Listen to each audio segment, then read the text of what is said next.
Iberoamericano de Investigación Cualitativa en Salud.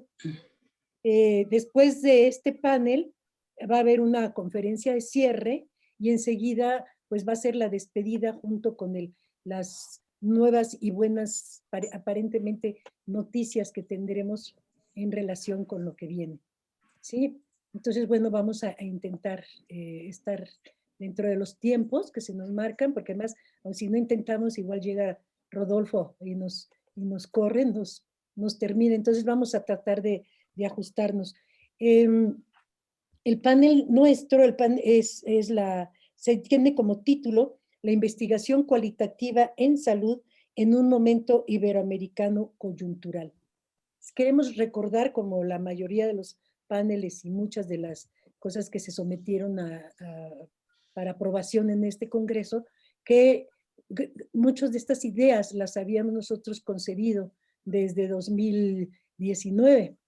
¿Sí? Las cosas se fueron alargando, se fueron dando, entonces parte de lo que vamos a presentar tiene que ver con lo que estábamos pensando y cómo estábamos mirando en ese tiempo, pero también cómo ha ido cambiando esa percepción. Una idea de este panel es juntar recordar la idea de este congreso, recordar quiénes somos como comunidad cualitativa, recordar que estamos pensando como iberoamericanos, que estamos yendo por nuestras epistemologías, que estamos, sí, un poco convocar a que hablemos con nuestra propia voz iberoamericana. Sí, en este panel vamos a estar 5, nada más que una de las panelistas tuvo una complicación importante y dejó su trabajo escrito.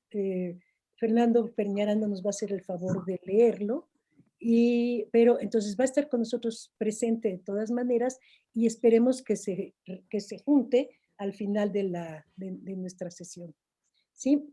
Los panelistas oficiales aquí somos Beno de Kaiser de la Universidad Veracruzana en México, Fernando Peñaranda de la Universidad de Antioquia en Colombia, Carolina Martínez de la Universidad Autónoma Metropolitana en México y yo también de la Universidad Autónoma Metropolitana en México. Los 5, bueno, Gloria Molina, también de la Universidad de Antioquia en Colombia, y los 5, pues hemos venido trabajando desde hace mucho tiempo, ya son décadas, ya nos contamos por décadas, se nota en nuestra vejez, pero también en las experiencias, en los caminos recorridos juntos y juntas, que nos han llevado a construir una idea, nos hemos ayudado junto con otros que iban a ser participantes de esta mesa, como Malú Bossi, como, bueno, el mismo Francisco Mercado, como ahora se iba a incorporar Rodolfo Levin, y me están faltando nuestros nombres, pero la idea era tener en este panel a este grupo de personas que hemos venido andando este camino desde hace mucho tiempo y ser los primeros panelistas. Es decir, primeros porque pues había que haber un orden. Pero la intención de este panel es que haya tiempo y posibilidades de que platiquemos sobre este esfuerzo iberoamericano por identificar nuestras metodologías, nuestras epistemologías en relación con una intención crítica transformadora de las cosas que suceden en nuestro mundo. ¿Sí? Entonces, si no hay más, si no me quieren corregir, Beno, Fernando, Caro, ¿alguna otra cosa que me esté faltando? Sí me quieren corregir, pero no van a corregir. Bueno, ok. Entonces sin más, damos la palabra a Carolina, por favor. Correcto. Bueno, pues para platicar en este panel, Connie nos hizo una serie de provocaciones que son un poco las que ayudaron a organizar el montón de ideas que uno tiene para pensar y compartir pues estos aprendizajes a lo largo de todo este tiempo, pero también en este momento tan particular que nos ha dislocado muchísimo, ¿no? Entonces, bueno, voy a compartir con ustedes las ideas un poco sueltas que me vinieron a la mente recorriendo las preguntas que Connie nos planteaba. La primera de ellas es como qué nos corresponde hacer con nuestra mirada cualitativa en las circunstancias actuales de lo que ella describió como las encrucijadas en América Latina y que presenta como flashazos, como un bombardeo de escenarios en diferentes países del continente. Yo me preguntaba cómo será que nos puede ayudar la investigación cualitativa para comprender mejor esta vorágine de la que estamos formando parte. Y bueno, se me ocurría lo que todos sabemos, que los investigadores cualitativos hemos aprendido que la manera de hacerlo, la manera que tenemos para poder participar en la comprensión del mundo, es preguntar y luego escuchar atentamente el decir del otro, observar con la mayor agudeza y apertura posible y entonces volver a preguntar, invitar a aquellos cuyo mundo y visión queremos conocer para introducirnos a través de su palabra a lo que ellos viven, sienten, piensan, lo que aman, lo que repudian. Y nuestra posición privilegiada es que nosotros también formamos parte de todo ese conglomerado y aprendemos muchísimo de esta escucha, ¿no? Realmente los participantes en nuestras investigaciones nos enseñan muchísimo para nuestra propia vida, aunque nosotros no estemos puestos en la postura de que alguien nos pregunte y nos investigue, aunque a veces sí, a veces hay quien nos invita a participar también en la investigación cualitativa y esa es una experiencia rara y muy interesante. No hace mucho me tocó ser entrevistada de una exalumna muy inteligente y aguda y la sensación de ser entrevistado fue muy impactante, ¿no? Y después leer lo que yo misma había dicho, me tuve que editar y pedirle que cuidara ciertas cosas que prefería que no quedaran puestas en mi boca, ¿no? Pero bueno, usualmente es al revés. Uno va, pregunta, investiga, averigua y uno es el que se beneficia muchísimo con esto. Pero luego, ¿cómo devolver esto para que los participantes que nos ayudaron a entender todo ello también puedan beneficiarse? Nos lanzaba otra pregunta muy complicada, que es cómo hacer para lograr formar investigadores cualitativos de calidad. Y yo aquí lo que pensaba era que en verdad hoy día estoy haciendo todo lo posible para no atormentarme ya con la batalla entre nuestros deseos de desarrollar y cultivar las visiones críticas fundadas en epistemologías más radicales dentro de la investigación cualitativa, que al menos desde mi punto de vista es lo que genera el componente más potente de esta forma de trabajo y de aproximación al mundo. Y de otro lado, casi yo siento perder la batalla contra los investigadores cualitativos que persiguen el rigor científico, que se clavan en la parte metodológica de hacerla súper, a veces hasta un poquito inflexible, y que lamentablemente con facilidad se convierte en esto de la metodolatría, como lo advertía hace más de 2 décadas Thomas Schwanz, y nos lo recordaba ayer Denise Gastaldo en el otro panel que compartimos, cómo de repente se cae en la metodolatría y la investigación cualitativa se vuelve solo el método, cómo hacer para hacer, ¿no?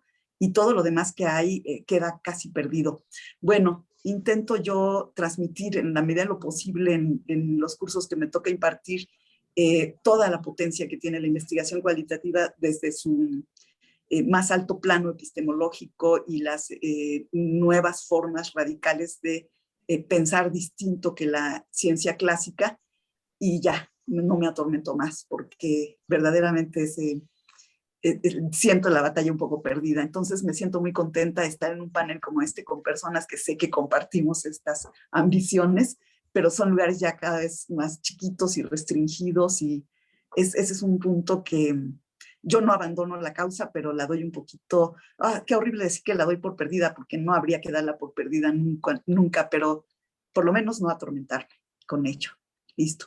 Y me recuerda algo que nos comentó Francisco Mercado en la entrevista que tuvimos con él para hacer una documentación de la historia de este congreso, que él decía con toda claridad, a mí no me preocupa llevar a nadie a epistemologías de ningún tipo. Lo que quiero es juntar gente que hace esto. Tal vez es una postura mucho más sabia y tranquilizante que la de los que nos ponemos un poco, entre comillas, apóstoles de posturas más radicales, ¿no? Bien, esa es una de mis conclusiones recientes, no sé si la cambio más adelante. cómo conseguir que los hallazgos de la investigación cualitativa favorezcan a la gente. Y pensando en esta pregunta, me acordé mucho de las claves fundamentales que nos trajeron al panel de ayer, Gloria y Fernando, en las reflexiones que nos compartieron, porque me parece crucial. Yo creo que ahí estaban las respuestas que yo comparto con ellos, ¿no? Gloria más centrada en cómo llevarlo a mejoras en la gestión de los servicios y a la elaboración de políticas públicas, y Fernando que desembocó en esta encantadora idea de los comunes, ¿no? De cómo llegar a aterrizajes directos en la vida de la gente, por diversas que puedan ser las posturas e intereses de los que con los que estamos teniendo interlocución. Pero sobre todo en el campo de las políticas públicas y los programas que de ellas se derivan, que uno quisiera poder nutrir con los hallazgos de la investigación cualitativa. Pensar esto me trajo a mí a la memoria los resultados de un estudio en el que participé hace ya muchísimos años, más de los que me quiero acordar, donde la pregunta era cómo se produce la traducción entre la investigación y la política. Y conste que no se trataba de investigación cualitativa, era de investigación biomédica, de investigación en salud pública, ¿no? Pero cómo eso se convertía en políticas y programas. Y entonces parte del procedimiento era entrevistar a investigadores que habían sido consideradas sus hallazgos en las políticas, a tomadores de decisiones para ver por qué habían elegido algunas aportaciones y otras no, y a investigadores que llegaron a convertirse en tomadores de decisiones. Fue muy interesante la experiencia. El programa en particular que yo estudiaba en ese tiempo era el de planificación familiar, pues que había sido muy exitoso en México, pero también muy criticado, en fin. Pero dos cosas que me quedaron muy grabadas de aquel estudio era una, el peso innegable que tienen las relaciones personales. Al fin de cuentas, los tomadores de decisiones recurren a aquellos investigadores a los que les tienen confianza, ¿no? Y entonces eso sesga mucho qué van a incorporar y qué no. Y ahí entran sus ideologías y sus elecciones de todos tipos, ¿no? Pero la otra es el peso de las demandas inmediatas que tiene la conducción de los procesos a cargo de los decisores. Es decir, a veces no es que no sepan o no quieran incorporar ciertos hallazgos de investigación, sino que no alcanzan o no les da tiempo o no pueden de plano. Entonces, hoy día yo lo siento como, me acordé de aquello porque lo estamos viviendo en carne propia en México. En su listado de sucesos políticos en América Latina, Connie ponía para el caso de México solo una sigla, puso AMLO. Entonces, los que no son mexicanos tendrían que entender qué cosa es AMLO. AMLO son las siglas de las iniciales de nuestro ya no tan nuevo presidente, pero bueno, que es un presidente que está intentando hacer transformaciones importantes, o por lo menos esa fue su bandera política, en la conducción de la política en el país, después de muchas décadas de orientaciones neoliberales a una cosa muy diferente. Y bueno, de alguna manera las personas que están la conducción en la gestión de la salud en la Ciudad de México y en el país son personas a las que conocemos personalmente. Pues Connie y yo, creo que Beno también. O sea, uno podría perfectamente hablar con ellos y decirles cosas que quisiéramos que hicieran. O sea, podríamos darles directo nuestros resultados de investigación, y hasta creo que ellos lo saben y los consideran, y si quieren nos pueden preguntar.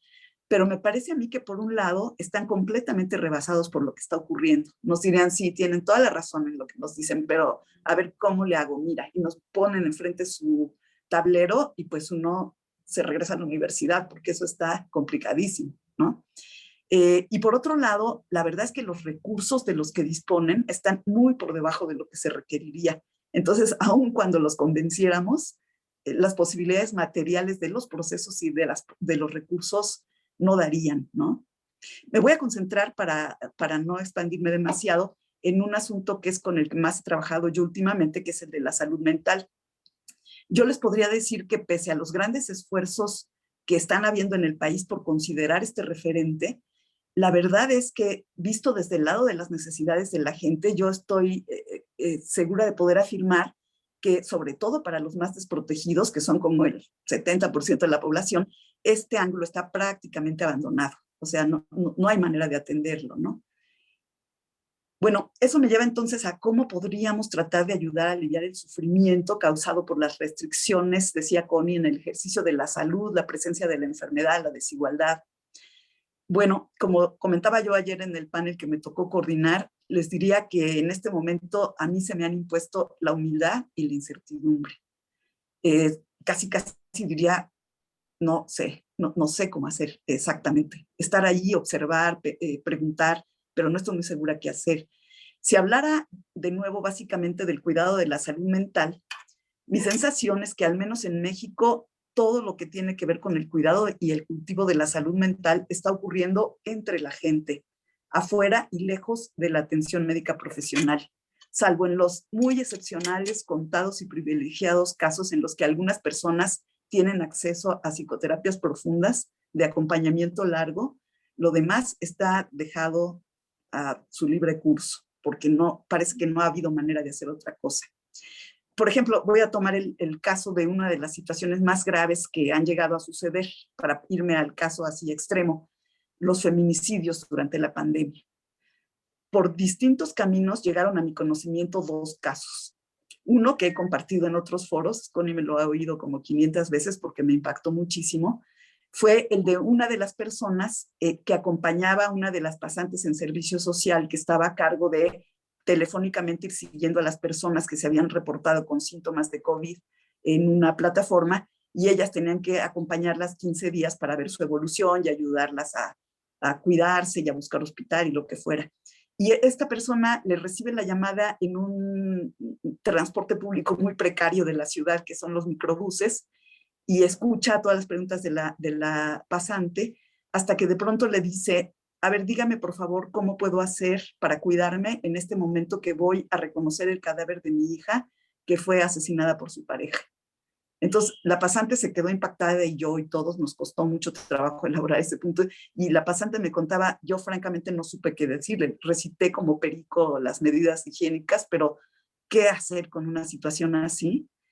Una mujer con esta resiedumbre que tienen las personas que han crecido en condiciones muy desventajosas. Y el otro caso que llegó a mi conocimiento, bueno, siguió la mujer sola y nos quedamos con el caso encima, pero pues la mujer se arregló sola con su tragedia, ¿no? Con sus propios recursos. El otro caso que me fue posible observar un poquito más en profundidad fue a través de la presentación que hizo una psicoterapeuta de una chica cuya madre, que tenía tiempo ya separada del padre, fue asesinada por su pareja actual durante la pandemia. Y entonces esta chica de 18 años logró entrar a un centro de atención comunitaria psicoterapéutico, y la tomó esta psicoterapeuta y nos compartió el caso. Ahí pudimos seguir un poco más lo que es una verdadera atención de lo que necesita alguien en estas circunstancias. La primera mujer dejada a sus propios recursos me parece que representa la situación común de quienes han tenido que atravesar por situaciones tan graves como el feminicidio, pero también muchas otras, como esta tan común del rápido curso de una infección por SARS-CoV-2, al agravamiento de la enfermedad, a la indetenible muerte que llega con la persona separada de su familiar, y a veces no solo una persona, sino varios miembros de la familia. Con eso se le está arreglando la gente sola, porque no hay manera de apoyarla. La segunda representa el caso excepcional de las personas que logran ser cercanamente acompañadas en la elaboración de sus terribles experiencias. Nosotros, como investigadores cualitativos, tendríamos que poder acercarnos a estudiar cómo le está haciendo la gente para cuidar su salud mental, o para cómo se quiebra su salud mental cuando eso ocurre, con las cosas tan duras que estamos presenciando. Pero bueno, me tomé quizá ya más tiempo en la cuenta, así que aquí me paro y pues devuelvo la palabra. Muchas gracias, Carolina. Insisto que así aplaudimos cuando estamos con personas con discapacidades auditivas, ¿sí? Gracias. Y es algo parecido en el Zoom. Muchas gracias, Carolina. Les recuerdo a todos que vamos a abrir un espacio para platicar. Ahorita estaba recordando cuando estabas hablando que aquí también tendría que estar Carlos, sí, tendrían que estar otros compañeros escuchando esto, ¿no? Cómo a todos nos ha impactado, modificado de alguna manera todas estas miradas cualitativas a lo que estamos viviendo en este momento, ¿no? Carmen de la Cuesta es otra de las que Carmen, no logró llegar. Carmen de la Sí, Cuesta. Sí, sí. sí, muchas gracias. Entonces, le damos la palabra a Gloria. Sí. Bueno, Viene muy bien. Gloria Molina en voz de Fernando. Fernando Voy Peña. a leer el documento que ella nos ha enviado. Bueno, ella contestó las preguntas, entonces yo las voy a leer. ¿Cómo lograr calidad en nuestros trabajos y en la formación de nuevos investigadores? Desde mi condición actual como profesora investigadora jubilada, la posibilidad de incidir en la calidad de los trabajos de investigación de los estudiantes es muy limitada, en la medida en que no tengo contacto directo con estudiantes, ni asesorías de trabajo de investigación, ni cursos seminarios bajo mi responsabilidad. Mi aporte ha sido o podría seguir siendo desde otros ámbitos tales como la evaluación de trabajos de grado, proyectos de tesis o tesis doctorales finalizadas, para lo cual algunas universidades o programas académicos me han solicitado apoyar estos procesos evaluativos. Pero la mejor manera que he encontrado de contribuir al desarrollo de la investigación cualitativa es mediante la elaboración de productos para publicación, que pueden ser de utilidad para la formación investigativa de los estudiantes, investigadores y docentes. Este fue justamente el propósito de los 2 libros que elaboré, uno de ellos con la participación de otros investigadores y que se publicaron a través de la editorial Universidad de Antioquia en 2020 y 2021, los cuales tuve la oportunidad de presentar en este congreso el miércoles pasado. Otra pregunta: ¿cómo podemos difundir y convencer sobre el valor de nuestras metodologías a investigadores, instituciones y a la gente de la base social? Quizá la mejor manera de convencer a otros investigadores sobre las estrategias metodológicas que utilizamos es haciendo investigaciones de alta calidad, aplicando dichas metodologías y dárselas a conocer. Algunas veces el rechazo se deriva del desconocimiento. Debemos superar el propósito de solo publicar los resultados en revistas indexadas para lograr puntaje de ello. El posicionamiento de los resultados de la investigación en las instituciones que toman decisiones sobre políticas, programas y proyectos de intervención, así como en la comunidad y grupos de interés, ha sido un gran reto para los investigadores que utilizan las metodologías cualitativas. Mis mejores experiencias en este sentido las tuve cuando involucré como co-investigadores a algunos miembros de los equipos de gestión de entidades de salud o de vigilancia y control en salud, de orden municipal, departamental, regional y o nacional. Esto implicó capacitarlos en investigación e involucrarlos en todo el proceso investigativo. Su participación en la recolección y análisis de información les permitió lograr una comprensión de los hallazgos, sentido de pertenencia por los mismos y por tanto los tomaron como base para sus decisiones. Yo creo mucho en esta estrategia investigativa, en el análisis y la gestión de políticas y programas en salud. La participación les permite entender mejor las problemáticas de salud, sobre las cuales ellos y ellas deben generar soluciones como parte de la misión de la institución para la cual trabajan. Por tanto, se sienten con mayores fundamentos para tomar las decisiones.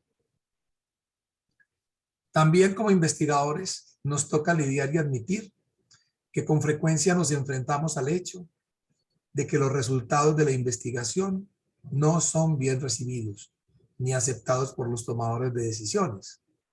Una experiencia personal la viví en 2013 con un trabajo de investigación relacionado con el acceso y calidad de los servicios de salud, cuyos resultados no le gustaron al Ministerio de Salud y por lo tanto los vetó.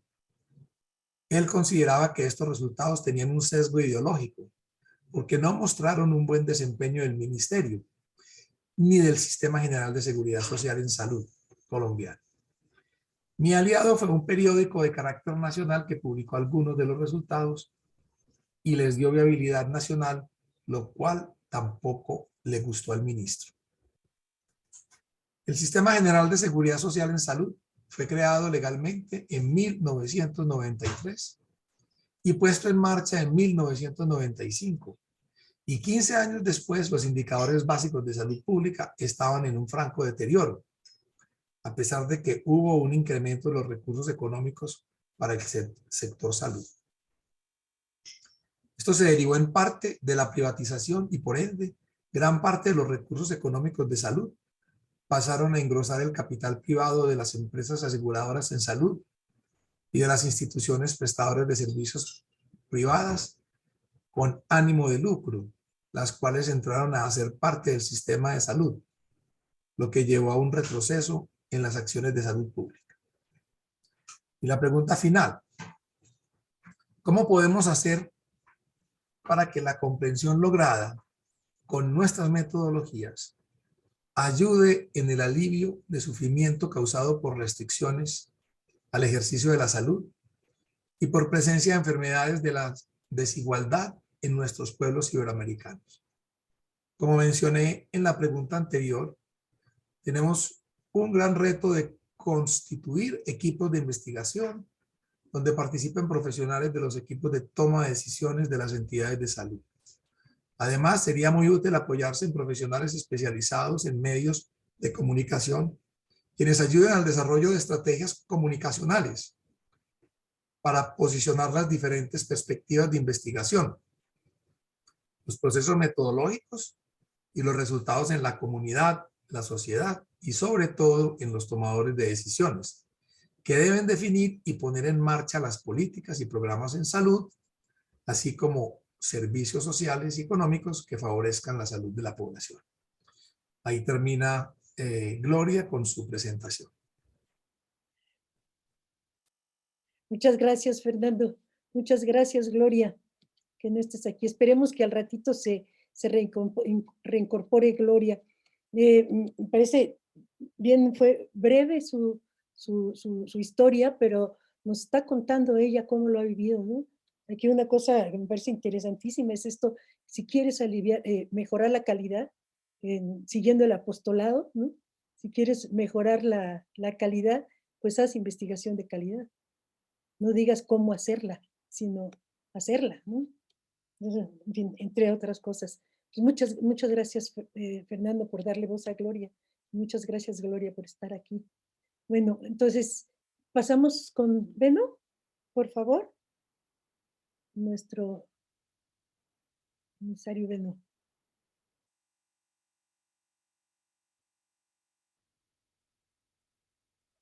Prendo micrófono. ¿Qué tal?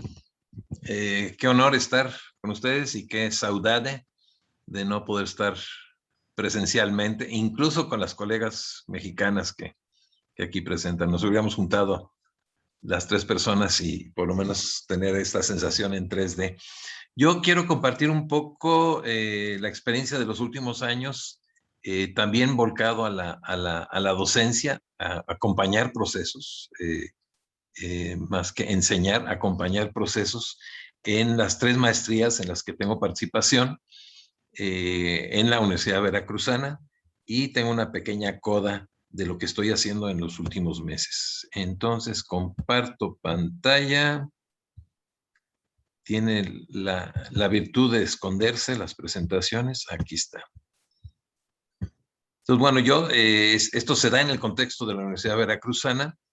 En general he estado participando más en maestrías que tienen una vocación profesionalizante y eso me ha gustado, o sea, maestrías en donde se enseña para poder impactar de alguna forma en la realidad. Estuve mucho tiempo en una maestría de psicología comunitaria que desapareció. Después me inserté en la maestría en salud pública y en la de estudios de género, de la cual soy cofundador. Y en general la tendencia era pues hacer un diagnóstico. Yo hago el diagnóstico, después diseño una intervención y con suerte logro cierto grado de evaluación de los cambios logrados.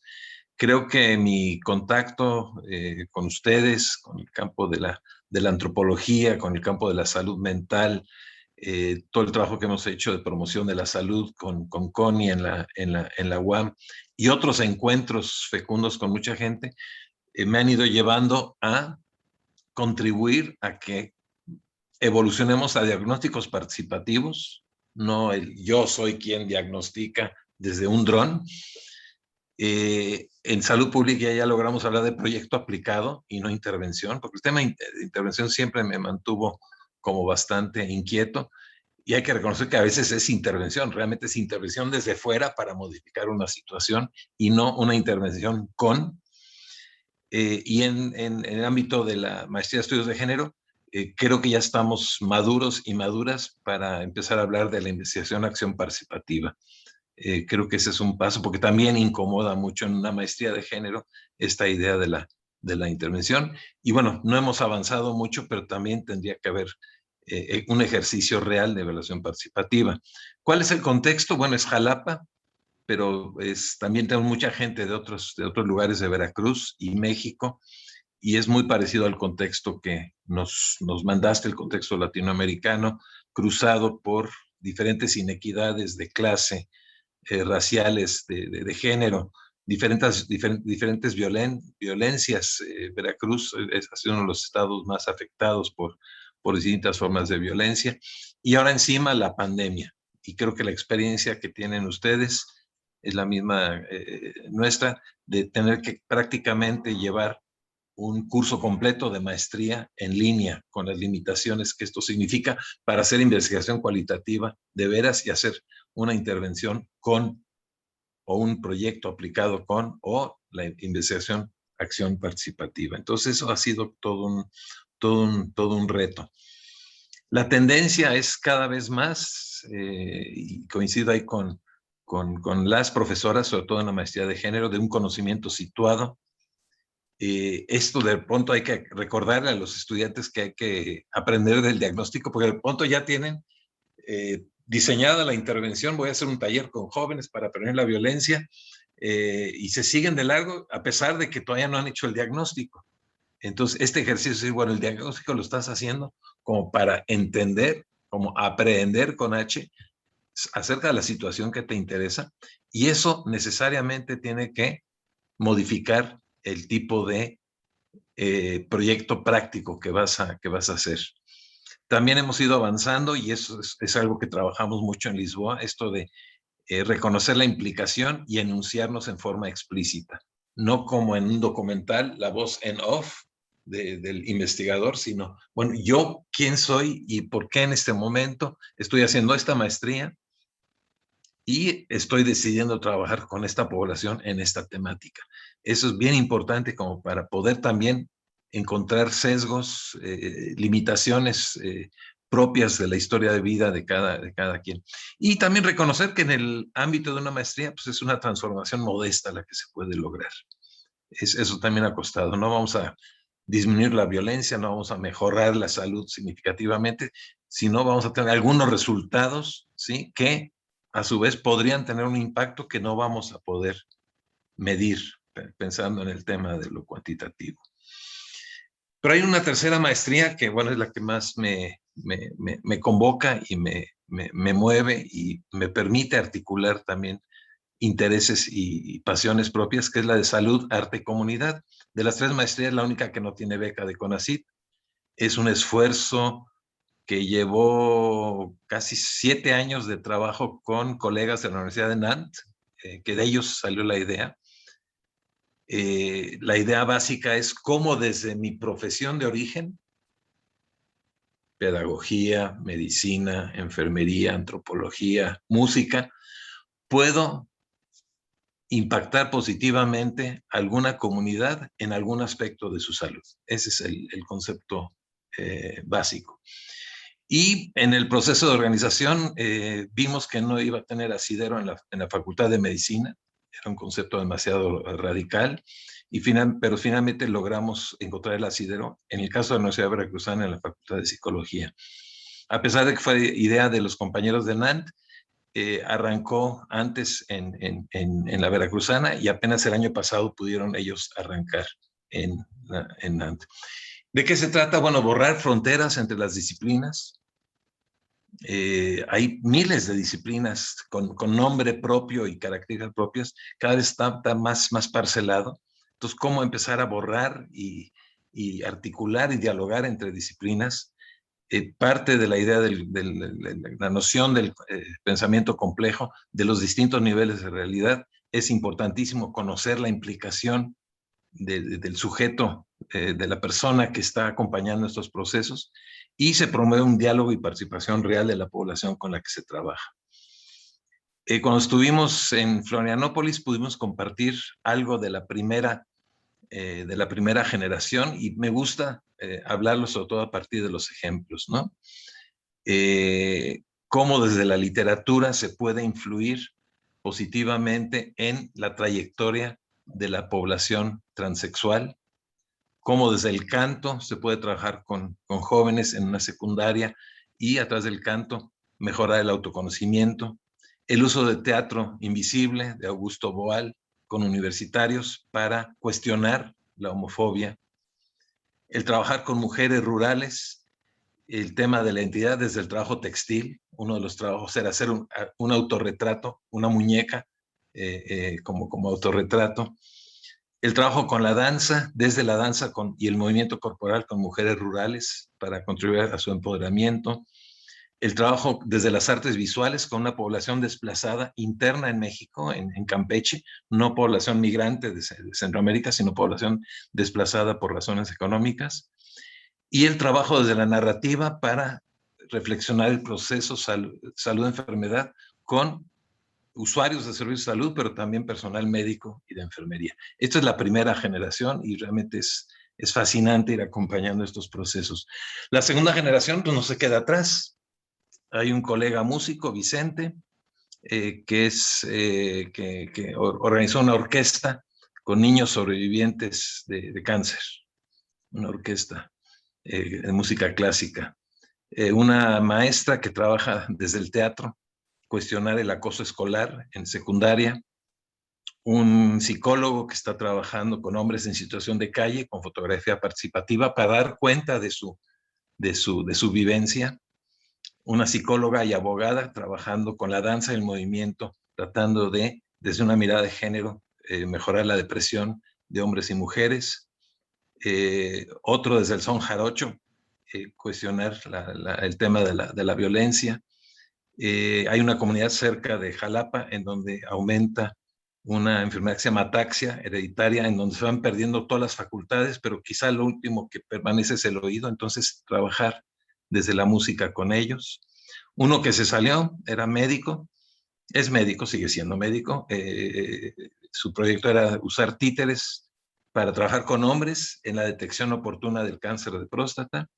Y finalmente el teatro y la prevención de la violencia en jóvenes, sobre todo en el ámbito del noviazgo. Entonces, realmente es toda una aventura que a mí me permite también volver o articular o insertar también mi propia historia, mi interés por la fotografía, por la literatura, por el arte en general. ¿Cuáles son los retos? Pues es desafiar esta arbitrariedad cultural que separa el conocimiento científico y popular, al conocimiento cuantitativo y el cualitativo, cuestionar esta perspectiva que muchas universidades todavía tienen de la difusión extramuros. Aquí está el conocimiento y nosotros vamos a difundir, difusión cultural hacia el resto de la población. Hay una gran resistencia a incluir y reconocer la propia subjetividad de implicación en el mundo científico, la efectiva articulación de temas y niveles, aprender de lo que el arte nos propone día a día y lo que el arte si quienes me escuchan pueden ubicar en su historia de vida el momento en que alguna manifestación artística, una película, una novela, le influyó hasta el día de hoy. Y finalmente, contribuir a que la universidad esté al servicio de la transformación.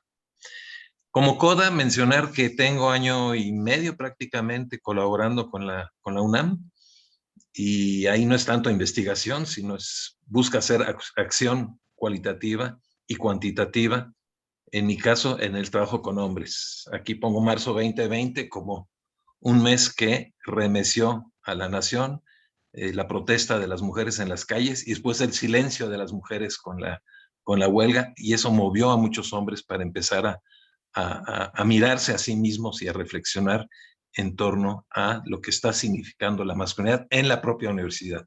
Hay muchísimos estudios sobre violencia que salen de las universidades, pero la universidad no había logrado poner la lupa sobre las diferentes manifestaciones de desigualdad entre hombres y mujeres, y toda la gran problemática del acoso y la impunidad al respecto.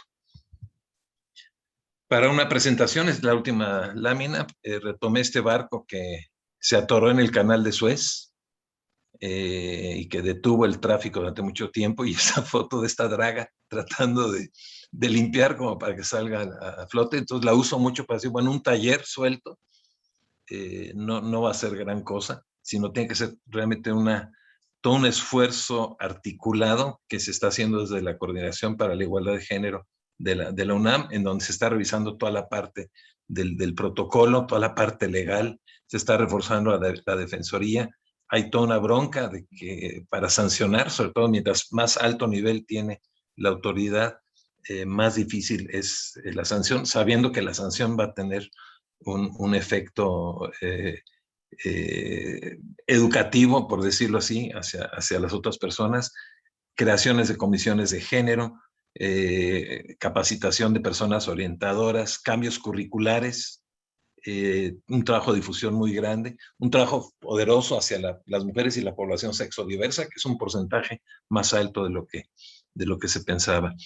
Y del lado de los hombres, bueno, todo un trabajo que está por arrancar el próximo año con agresores, o sea, junto con la sanción, tener como medida restitutiva y preventiva a futuro el trabajo con los agresores, pero también un trabajo preventivo en círculos de reflexión con hombres, el trabajo en todo el nivel preparatorio con talleristas hacia mujeres y hacia hombres, impulsar la corresponsabilidad en el cuidado y acciones más generales de promoción de la igualdad y no violencia.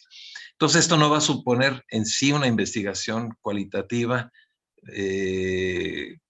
digamos, planteada como para hacer el diagnóstico. Lo estamos haciendo el diagnóstico sobre la marcha, pero sí la sistematización del proceso nos está dando, la sistematización cualitativa del proceso nos está dando mucha luz acerca de la situación, en este caso, de los hombres, y como dicen las jóvenes, los hombres que no entienden, que no entienden que hay una problemática de género, una problemática generacional también, y una problemática que tiene que ver con la jerarquía dentro de las universidades. Y me atrevo a hablar en plural, porque esto lo hemos compartido con muchas otras universidades, y sé que también se están dando estas problemáticas. Ahí pararía yo, Connie. Muchas gracias. Gracias a ti, Beno. Mis aplausos. Muchas gracias, Beno. Bueno, pues todo el asunto de la implicación, de la intervención, etcétera, y luego cómo finalmente logramos decir, bueno, a lo mejor estoy interviniendo, pero ahí está el cambio, ¿no? Entonces, habría que, ¿cuál es la ética de la intervención? Que como que se abren cosas aquí interesantes para cuestionar, ¿no? Sí, cómo se va decantando además uno dentro del trabajo. Comienzo por un lado y me voy moviendo, ¿sí?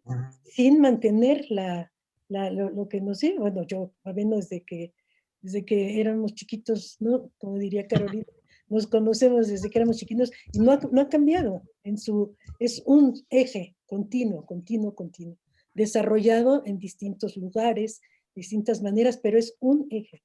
¿Sí? Sí, me lo imagino perfectamente bien en la maestría con su cámara. ¿Sí? Siendo él, es su voz la cámara, en dónde enfoca, cómo enfoca. Entonces, bueno, muchas gracias, Beno, por tu participación. Sigo yo, ¿verdad? Sí. ¿Tú eres la que coordina? Entonces sigo yo. No, o era Fernando, no sé.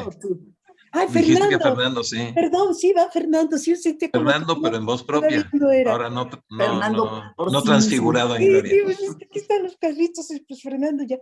Sí, Fernando, por favor, estamos todos ansiosos de escucharte. Gracias, Connie. Bueno, saludos a todos mis compañeros de mesa, a los asistentes.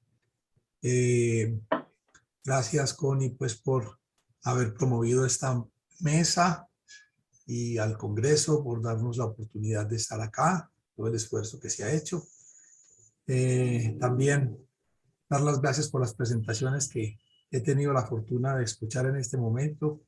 Me place mucho escucharlos, escucharlas.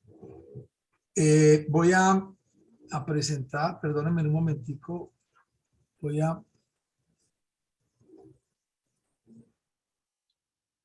¿están viendo mi pantalla? Sí. Bueno, Sí. perfecto. Yo puse como título a esta presentación, yo hice una presentación un poquito más desde las reflexiones que yo he venido haciendo ante las preguntas que nos planteó Connie. Y quiero reflexionar sobre la investigación como una práctica social, histórica y política, orientada por principios. Aquí están las preguntas que nos plantea Connie, y es cómo comprendemos,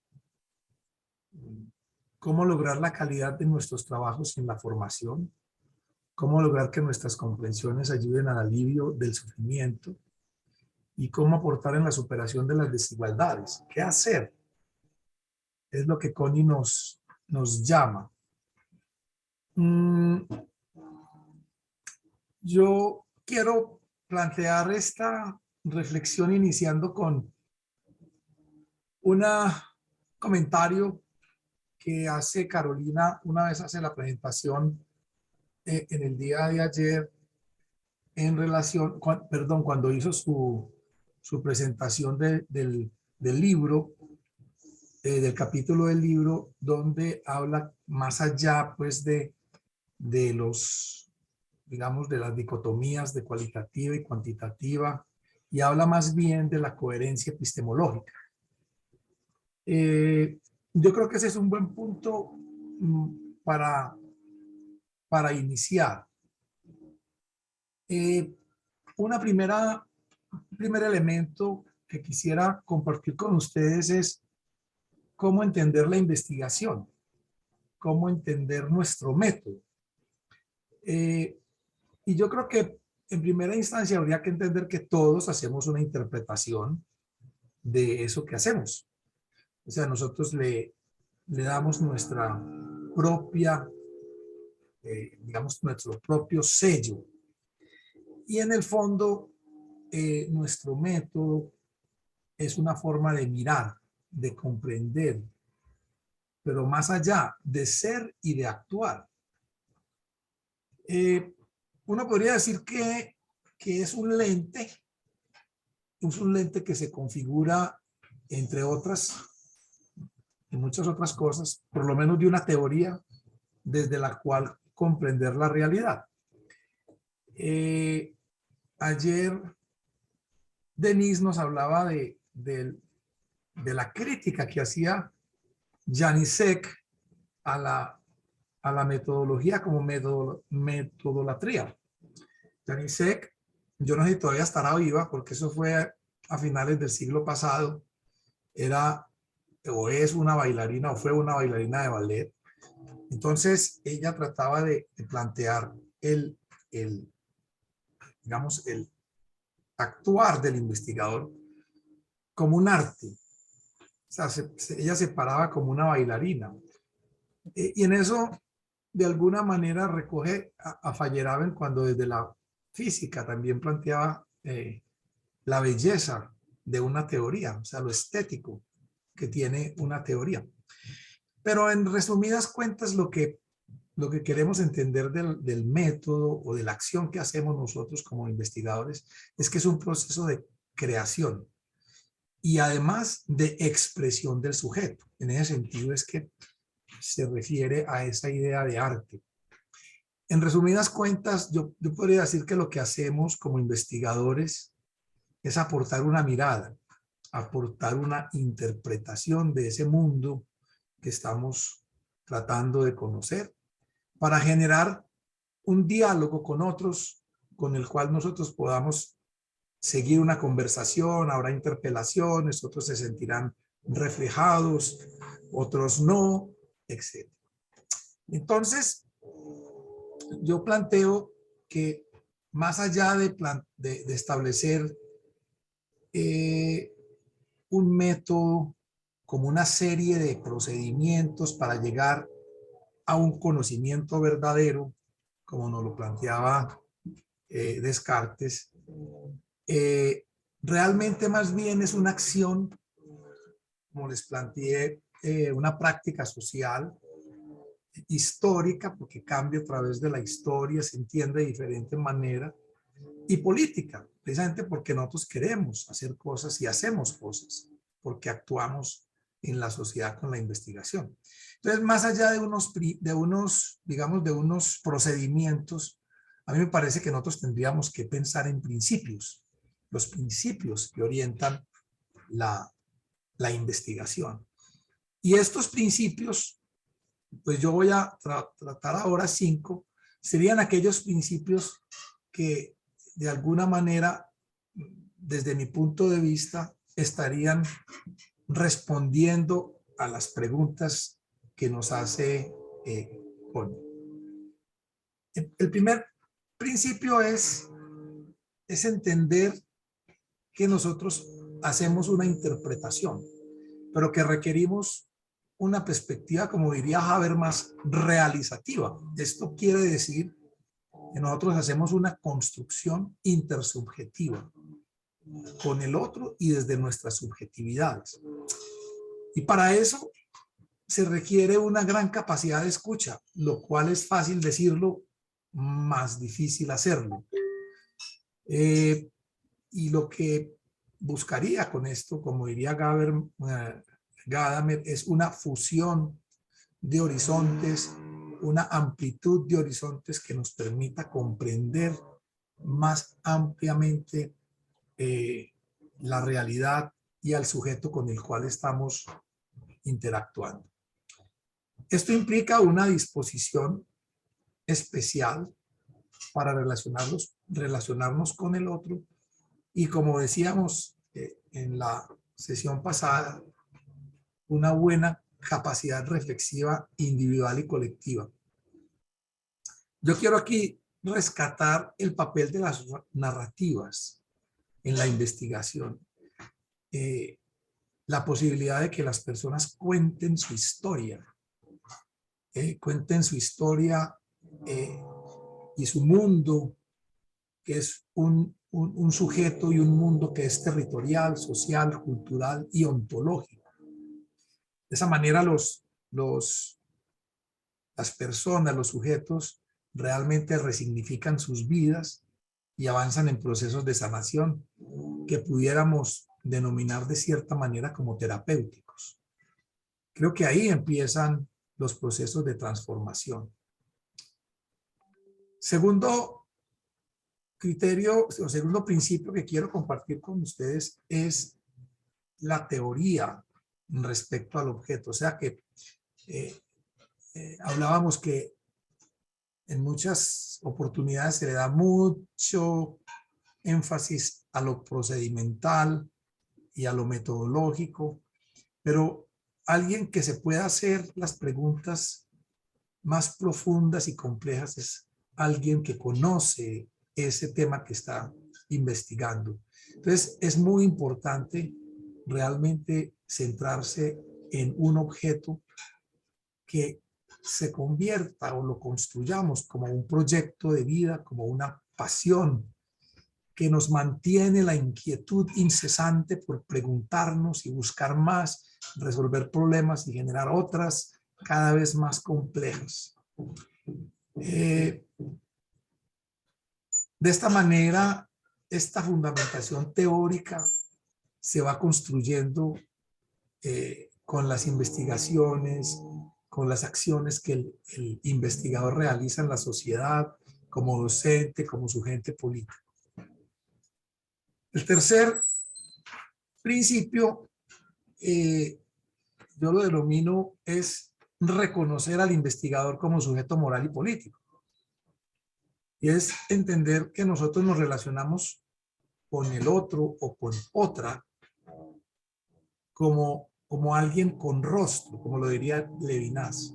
O sea, comprender al otro, a la otra, como un sujeto situado, para mí es el primer paso de una investigación transformadora.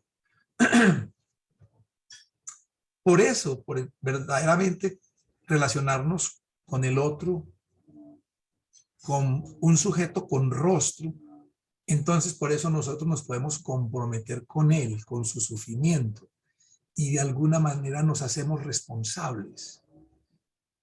Y también siguiendo a Levinas, aquí nos volvemos interdependientes, entendiendo que ir más allá de la autonomía es un asunto importante, pero tal vez una autonomía dentro de un reconocimiento de que nos construimos juntos, somos responsables juntos, y entonces de esa manera nosotros nos podemos situar desde una perspectiva ética y política, nos situamos ética y políticamente. Y aquí, como iría siguiendo entonces a Carolina, aquí hay un grado más allá de una coherencia epistemológica. Aquí lo que nos estaríamos preguntando es una coherencia entre la teoría, entre nuestro discurso, entre nuestras posiciones y lo que hacemos. ¿Qué tan coherentes somos? Y eso no es fácil. Freire, yo recojo mucho a Freire porque nos ayuda en ciertos momentos de nosotros, en procesos reflexivos que nos cuestionábamos nuestra propia coherencia de decir una cosa y hacer otra. Entendemos que ese es un proceso continuo que requiere esfuerzo y que requiere procesos de reflexividad constante, y por eso la coherencia no es un punto digamos, de entrada, sino es un faro que está iluminando nuestro quehacer constante, nuestra reflexión ética y nuestra acción política. Entonces, así de esa manera pasamos al cuarto principio, que yo lo he planteado aquí, investigando con el otro para comprender y transformar su realidad. Y yo lo llamaría no solo su realidad, sino nuestra realidad, porque en esa interacción y comprensión con el otro nos transformamos juntos. Y aquí quiero traer, como nos dice Connie, los aportes de nuestra América Latina, aportes de pensadores como Paulo Freire y Fals Borda, en el cual nos plantean, por ejemplo, en el caso de Paulo Freire, cómo la investigación y la educación son las dos caras de una misma moneda. O sea, aprendemos sobre la realidad investigando con los actores. En ese sentido, una investigación crítica que busque ser emancipadora siempre estará fundada en una acción educativa. Precisamente porque ese proceso investigativo, que también es educativa, permite formar al ser humano en el desarrollo de capacidades, construcción de identidades individuales y colectivas.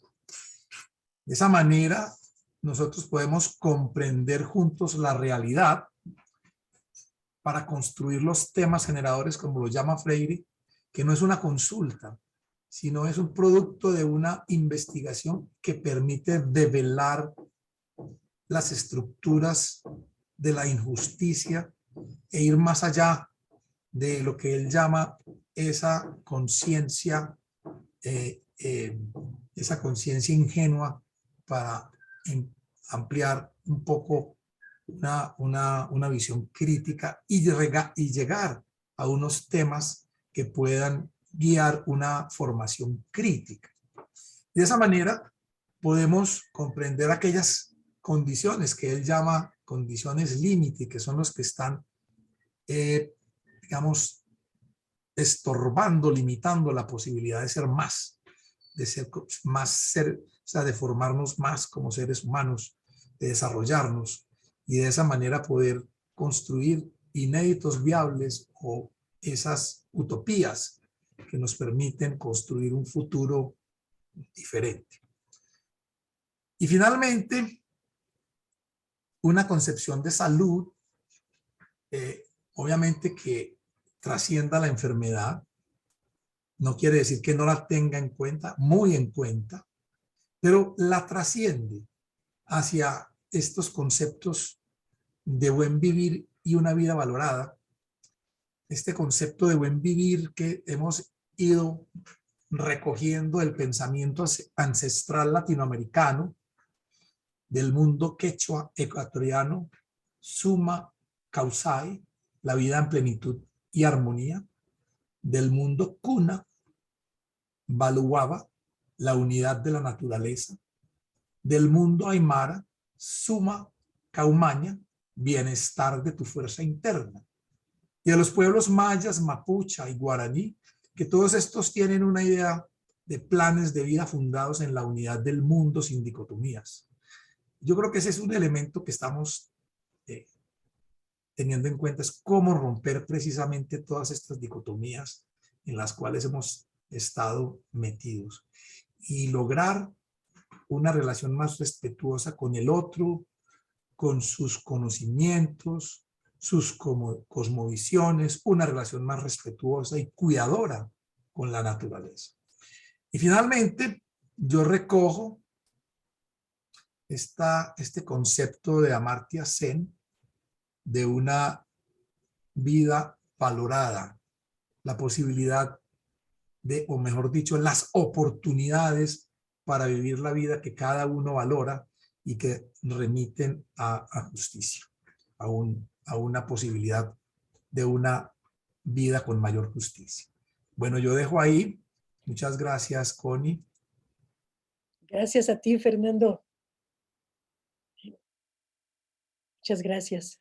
Sí, y otra vez vemos la trayectoria pues, de los investigadores cualitativos, que una vez que eres eso, yo no sé si primero eres eso y luego eres investigador cualitativo, ¿no? Pero no puedes deshacerte de esa historia que fue cualitativa antes de ponerle el nombre, ¿no? Entonces, como veo aquí, por ejemplo, los autores, cómo son autores que por distintos caminos llegamos, ¿no? A ellos, porque es inevitable que si estás estudiando y estás pensando así, pues coincidas, confluyas. Y autores que no sueltas, ¿no? Como Paulo Freire, ¿sí? En tu primera exposición en 2005 ha de haber sido en Illinois. Hablaste de Paulo Freire, ¿sí? Eran Bourdieu, Paulo Freire, ahí están. Y siguen teniendo importancia, relevancia, significancia, ayudándonos a contestar preguntas. Sí, muchas gracias, Fernando, de verdad. Muchas gracias. Y bueno, después de todo esto yo preferiría ya mejor quizás no presentar, pero pues me toca presentar y voy a presentar. Sí, porque ya está muy rico, ya dan ganas de empezar a platicar, ¿no? Bueno, pero igual yo voy a presentar lo que tenga que presentar. Ok, a ver si no cometo mis tonterías habituales de no saber, de que se me corre todo. Ok, bueno, pues entonces estamos en esto, ¿sí? Y yo sí quiero traer aquí, probablemente también alguien ya haya visto algo de esto, pero yo inicio con recordar de dónde venimos, en dónde estamos, ¿no? Como sobre todo como mundo latinoamericano. Somos producto de una invasión, que no es cierto que somos quechuas o mayas, sino somos resultado de invasiones una tras otra, una tras otra, una tras otra. Quizás de las últimas son estas intervenciones que hacemos en las comunidades desde las universidades y desde distintos espacios, ¿no? Y recordar que para colonizar se necesita destruir las palabras, acabar con las palabras, se necesita enterrar las palabras, silenciar las voces. Ese es el mecanismo de la colonización. El mecanismo de la invasión es el acallar las voces de los otros. Que en este tiempo pues se hacía rompiendo los códices, matando a las personas, ¿sí? Declarando las animales sin alma. Pero que actualmente esto no ha terminado. Desde el inicio de la modernidad hasta ahora seguimos con los mismos procesos. Los métodos son distintos, las maneras de matar son diferentes, ¿sí? Las maneras de destruir los códices son distintas, pero finalmente estamos haciendo exactamente lo mismo. Estamos matando las palabras, estamos silenciando al otro.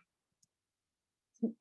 Y esto, pues, sí, con la misma finalidad que en otro tiempo tenía la corona, sí, tenía todas estas fuerzas que apoyaron las invasiones en Latinoamérica. Sí, ahora tenemos son los neocolonialismos, ¿no? Hay razones para invadir, hay razones para decir esto es lo que es, ¿sí? Hay maneras en las que a través de la división de las cosas del mundo, a través de la división del sufrimiento, a través, se justifican, ¿sí? Todo el juego en el tablero de personajes que no vemos, pero son los que están moviendo ahí las cosas, ¿no? Sí. Con las consecuencias, con las escrituras en el mundo que estamos viviendo. Sí, tenemos la radicalización, los fundamentalismos. Ayer nos hablaba Malú de esta acción pentecostal para la dominación, para acabar con las selvas, para etcétera. Sí, un mundo que se ha logrado, ahora la colonización se hace a través de lograr individualidades, de mirarnos, cada quien se mira a sí mismo. El Zoom es, creo, una de las manifestaciones más terribles de esta situación, ¿no? A menos de que le atines en dónde quitar tu imagen propia, tienes que estar viendo todo el tiempo. Sí, son los narcisismos, un mundo de narcisismos, un mundo de separaciones, sí, separaciones que provocan soledad, que provocan miedo. Y con eso logramos las nuevas esclavitudes.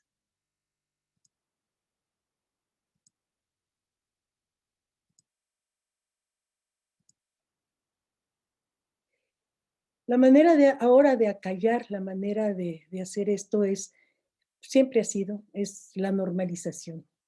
Hagamos normal que somos un mundo dominado, manejado, estamos en el juego de tablero, somos piezas en el tablero. Y entonces hay muchas cosas que son normales. Es normal. Es normal. Es normal. Es normal. Es normal. Es normal. Es normal. Es normal. Es normal. Es normal. Es normal. Y hay una ciencia que ya no responde. Instituciones que no pueden hablar ya por todos. Es normal. Es normal. Es normal.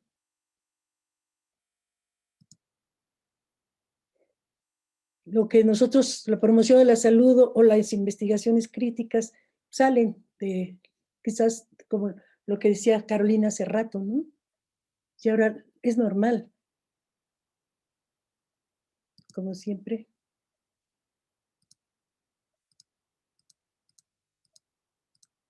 Sí. Son las normalidades, ¿no? Los agradecimientos. Esta persona que está aquí es nuestra alcaldesa en la Ciudad de México, que está junto con las demás mujeres vacunándose, instalando la normalidad. ¿Sí? Nuestro queridísimo Hugo, subsecretario de Promoción de la Salud, también armando la idea de normalidad con la jefa Fabiana, vacunándolo en camiseta en público. Y el ejército es quien vacuna a nuestro presidente, con la bandera allí. Y nuestro también queridísimo secretario de Salud, que forman parte de la misma orquesta de construcción de normalidad. Es normal. Es normal. Es normal. Es normal. No es normal. Ese sería nuestro grito, no es normal. ¿En dónde están nuestros objetos de estudio? No es normal. Platón decía que la necesidad de médicos muestra el fracaso de la ciudad. ¿Sí? Lo mismo están diciendo que ¿para qué gastar recursos en enfermos que no se van a curar? ¿Para qué dedicar? Sí, no es normal. Hay otras maneras. Esta no normalidad nos clama, nos aparece, nos grita en la cara que no es normal.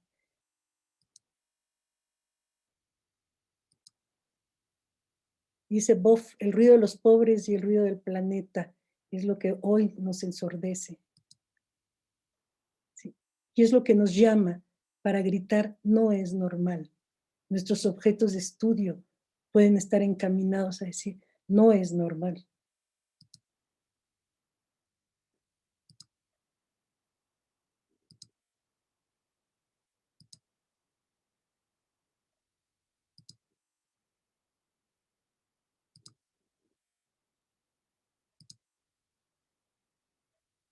Sí.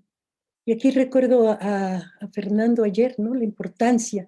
Aquí, a pesar de que esto es del tal Francisco, está retomando los dos caminos fundamentales para decir no es normal. El cuidado de la casa común, el mantenimiento de la posibilidad del planeta, ¿sí? Y la fraternidad, la amistad, la comunidad.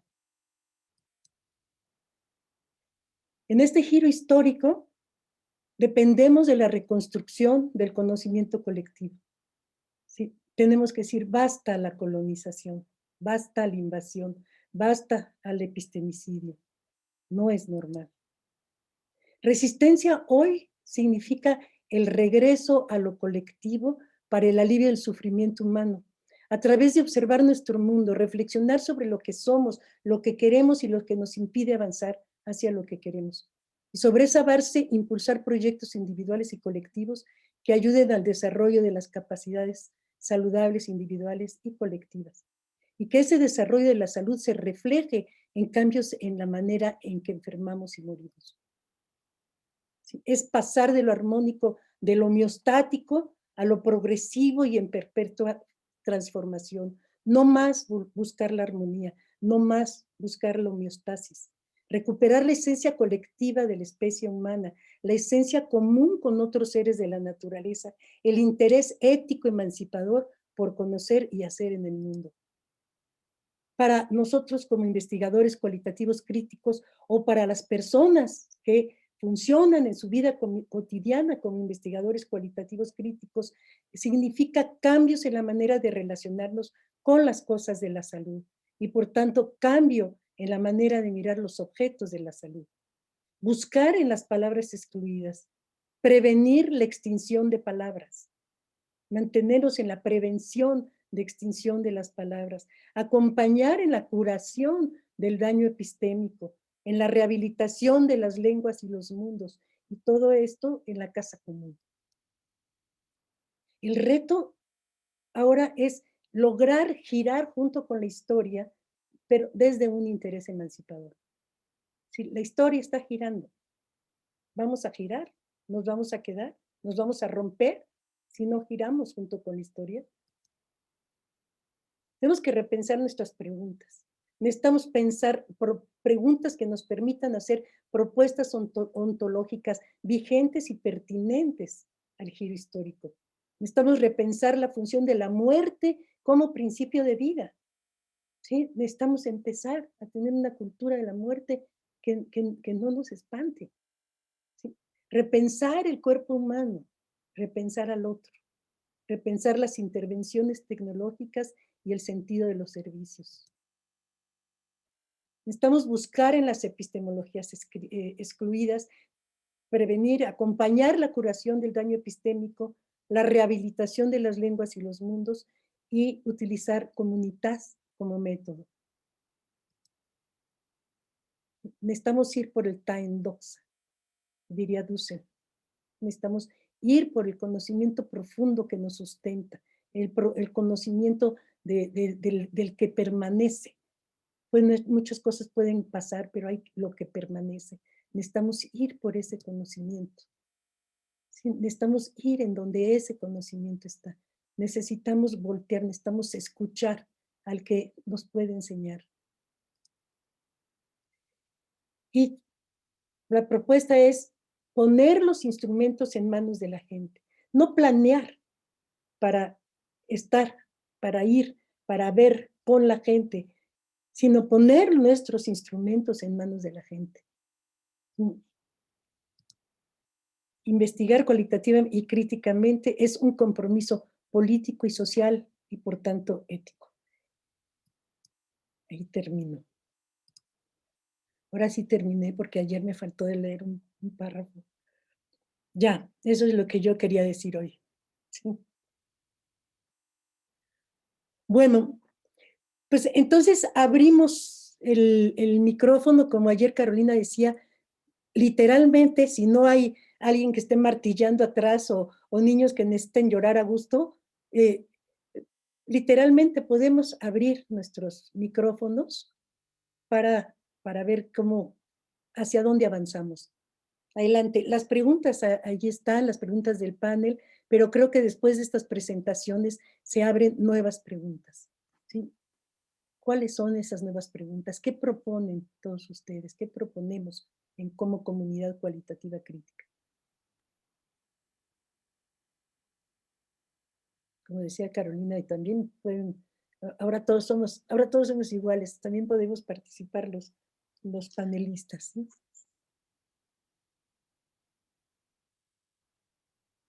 Adelante. ¿Se acuerdan de los grupos T? Que René Luró en los 70s. Sí, parece que estamos en un grupo T, así es que adelante. Tenemos que elaborar lo que estamos pensando. Yo me voy a lanzar a reaccionar, básicamente. Después de escucharlos, mis esperanzas subieron muchísimo. Estaba así en una sensación de no sé qué hacer, no veo para dónde, ¿no? Escuchar a cada uno de ustedes me generó un montón de ideas, de posibilidades. Admiro a las personas como ustedes que hacen cosas y no se dejan apabullar por la sensación de incertidumbre, de impotencia, de no se puede más, de que desastre es este. No abandono mi postura de la sensación de qué poquito siento que puedo hacer, pero quizá aún esos poquitos son algo, ¿no? Y bueno, después de escuchar lo que dijeron, les tengo que compartir que mis esperanzas se fueron para arriba. Gracias.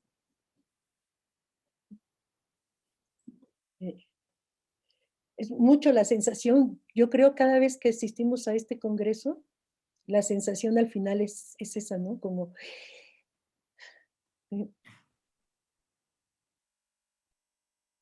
Vale, soy voluntaria para empezar a reaccionar. Yo comparto ambas posiciones, lo que dice Carolina de desesperanza, de no tener esperanza crítica, porque tengo varios compañeros que me dicen todos los días que el antropoceno es el final del mundo. Yo conozco a gente ahora en la comunidad que son evangélicos y que están totalmente convencidos que el mundo va a terminar y que no hace falta hacer ningún esfuerzo por salvar la naturaleza, la ecología, el planeta. No hay nada más que se pueda hacer. Y yo también comparto, ¿no?, despacho con un montón de otras personas en la comunidad, en mi trabajo comunitario y de investigación, que son críticos, que quieren cuestionar la normalidad, decir, no, esto no es normal, ¿no?, como hace Connie. Fernando tentando rescatar, ¿no?, todo lo que son las cosmovisiones indígenas que hay que aprender. Entonces, mi cuestión, no tengo solución para eso, vivo constantemente con estas múltiples realidades, pero mi cuestión es si podemos ser ingenuos de creer que hay alguien en el planeta que no está colonizado y que no nos enseñará colonización. Yo creo que cuando me miro a mí y miro a las personas en la comunidad con las cuales trabajo, el capitalismo está dentro de nosotros. Yo cada vez que escribo justifico económicamente porque eso es importante. Digo, esto hará que el gobierno ahorre dinero. Yo estoy aquí como capitalista creando discursos con la intención, por supuesto, de que los políticos nos financien algo, pongan algo en marcha para ayudar a un grupo vulnerable, pero usando el discurso capitalista de que eso es bueno. Entonces, Mi pregunta es, ¿hay forma de trabajar con grupos? Quizá vosotros, yo trabajo actualmente con varios grupos, pero con mujeres trans, yo he aprendido un montón, pero he aprendido porque ellos tienen una necesidad de consumo para afirmarse en su género, afirmarse en la sociedad. Una necesidad de consumo insoportable para el planeta. Y puedo dar otros ejemplos, ¿no? Entonces, es que estoy en este momento personal como investigadora muy confundida. Yo creo que lo que más veo entre todos nosotros y las comunidades urbanas con las cuales trabajo, una necesidad de afirmación a través del consumo, que es profundamente destructivo para el planeta. Entonces, a ver, ¿quién tiene soluciones? ¿Quién ha hecho cosas distintas? Fernando, por favor. Gracias, Connie. Muchas gracias a todos los que intervinieron, porque realmente es una instancia privilegiada, ¿no? Para pensar un poco con ustedes esta complejidad. Yo quiero afiliarme un poco a esa sensación que genera en particular la última presentación de Connie, ¿no? Un poco apocalíptica y sin salida, y luego con una promesa posible, digamos, de orientación. A mí me genera una dificultad porque, un poco como a Denise, ¿no? Yo creo que lo que nos plantea esta realidad tan difícil es, primero que nada, algo que nosotros decimos todo el tiempo, pero creo que no siempre es fácil hacerlo, que es, interpela nuestras matrices culturales de referencia que tenemos. Y es muy difícil cuestionarnos para poder pensar, digamos, una realidad que nos es ajena, que nos es amenazante, porque los signos que muestra y las perspectivas que dibuja nos indican que no es el camino, ¿verdad? Nos indica eso que decía Connie, no es normal. Pero esa normalidad que nosotros conocemos, esa normalidad a la cual nosotros o está como supuestamente admitida, digamos, no la encuentro siempre, por ejemplo, en las nuevas generaciones, como decía Denise, o en algunas categorías de personas que nosotros pensamos más amenazadas.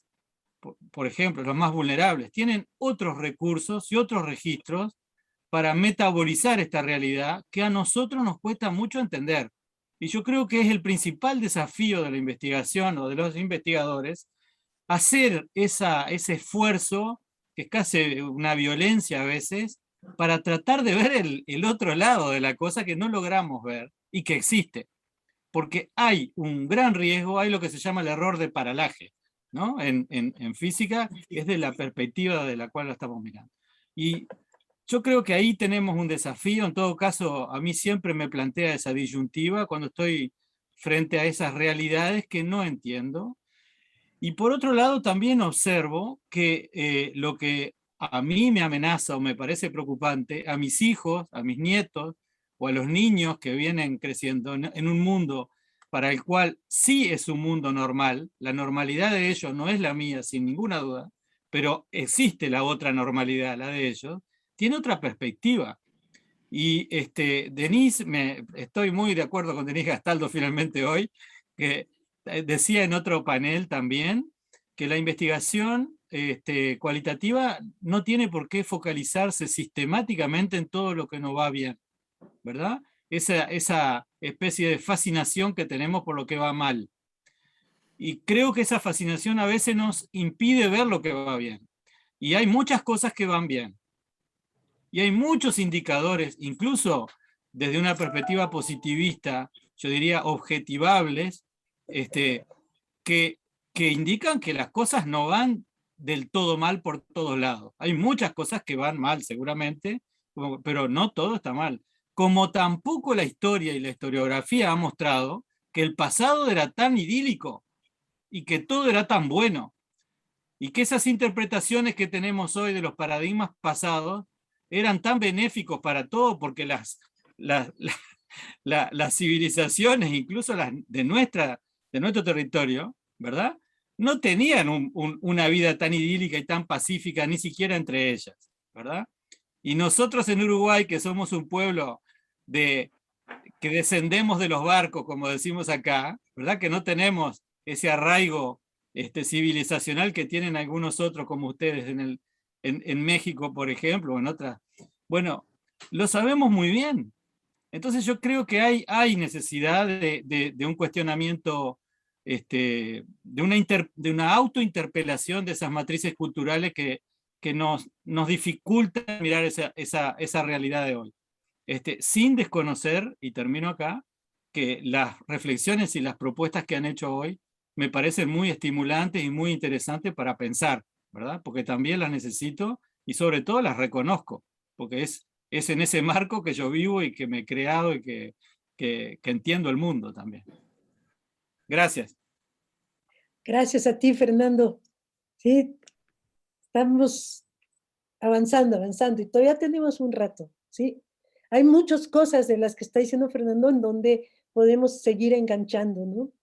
Alguien decía avanzar con las coincidencias, ¿sí? Hay cosas diferentes, pero podemos avanzar en donde podamos enganchar. Y creo que ahorita estamos enganchando y podemos seguir avanzando en eso. ¿Sí? ¿Quién más? 20 minutos nos quedan antes de que nos... Quiero reaccionar a lo de Fernando porque me parece muy, muy interesante su llamado. Es que es cierto, no es lo peor que le ha pasado a la humanidad lo que nos está pasando, ¿no? En realidad le ha pasado mucho peor la humanidad en otros momentos. Más bien, quizá lo sorprendente es que se nos había olvidado, por ejemplo, lo que son las epidemias de enfermedades infecciosas. Hasta el último siglo en eso vivió la humanidad y casi desaparece por momentos, ¿no? Hubo momentos donde casi se extingue por completo. Es cierto que de las cosas difíciles que va pasando surgen posibilidades. Me quedé pensando en un dicho muy popular mexicano que dice que uno se defiende como gato boca arriba, ¿no? La humanidad se defiende como gato boca arriba, no nos dejamos extinguir con tanta facilidad. Lo malo es, en efecto, la manera un poco abusiva en la que algunos operan con los otros, mucho abusivo, que es quizá pues, lo muy conmovedor de la presentación de Connie, donde pone cómo nos organizamos de tal manera que unos se comen a los otros, más o menos, ¿no? Es esa batalla, esa lucha que por otro lado está tan arraigada. Mencionó Connie la palabra narcisismo, pues de ahí venimos los humanos, ¿no? Y además si no fuéramos un poco narcisistas no sobreviviríamos. Pero aunque esa sea una casi pulsión originaria de nuestra especie, hay mucho que hacer para que eso no suceda. Entonces esta idea, las ideas que desarrollaba Fernando de la buena vida, de la vida valorada, o la idea de comunitas que traía Connie, son como estrellas polares para ver para dónde le seguimos, ¿no? Y para dónde tienen que ser cosas nuevas, porque no podemos, la historia no se regresa, ¿no? Entonces sí, creo que lo que dice Fernando, retomando a Denise, es muy interesante. Hay cosas que están funcionando horrible, pero hay muchas cosas que hemos aprendido y tenemos que seguir aprendiendo. Es decir, una habilidad de la especie humana es como que crecer en la adversidad, ¿no? Eso es lo que te genera cosas nuevas. Cuando está todo bien y está uno cómodo, ahí se instala. Cuando estamos bastante horrorizados como ahorita es cuando quizás se nos ocurren cosas. Y además más vale que se nos ocurran, porque si no, ¿qué va a ser de nosotros? Pero bueno, quería compartirles esa reacción al llamado. Gracias, Carolina. Va Malu e luego Beno. Pode falar, Connie, se você quiser. Okay. Não, eu infelizmente, boa tarde a todos e todas, e infelizmente eu não pude acompanhar as exposições anteriores à da Conico, né? Entre elas já estava apresentando, né? Então a minha reação é mais ao que a Connie apresentou. Eu achei interessantíssima essa lembrança, né? Não é exatamente algo que a gente não escutou falar e que não testemunha, né, diariamente, mas essa ideia do epistemicídio, da injustiça epistêmica e a questão da matança, né, da linguagem, da morte das palavras, como ela lembra, né? Eu acho que é uma questão muito, muito interessante para a gente pensar no contemporâneo a investigação qualitativa. Eu queria até escutar um pouquinho mais, que a Conitia pudesse, talvez, né, desdobrar um pouco mais essa ideia da morte das palavras, não é? E tudo isso. A intervenção do Fernando achei bem interessante, né? Nos lembrando essa, vamos dizer assim, essa, eu diria, fixação, né, para não dizer obsessão, naquilo que não vai bem, né? Eu acho que é bem interessante, mas assim, é muito difícil pensar naquilo que vai bem nesse momento que eu estou vivendo no Brasil, entendeu? Então, quer dizer, para mim, é particularmente difícil encontrar essa história do que vai bem, porque nós estamos numa situação em que eu acho que, por um lado, né, é bem interessante no sentido de uma percepção social a gente observar eu estou me lembrando do conceito do Mafessoli de tribo, né? A gente está observando a fragmentação, a tribalização radical da sociedade brasileira, não é? Em que você realmente vê, não dá mais para trabalhar com macrocategoria de nenhuma espécie, né? Nem mesmo se você pegar uma comunidade, se você pegar quilombola, você tem que colocar isso no plural, né? Então, hoje, a tribalização, a fragmentação, essa questão do narcisismo é quase que cada um é um, né? Isso traz uma dificuldade adicional para se pensar a pesquisa qualitativa, que, afinal, a gente fala muito em pesquisa qualitativa social, né? Trabalha com categorias da teoria social, que, a meu ver, são muito agregadas para dar conta do que está se colocando hoje.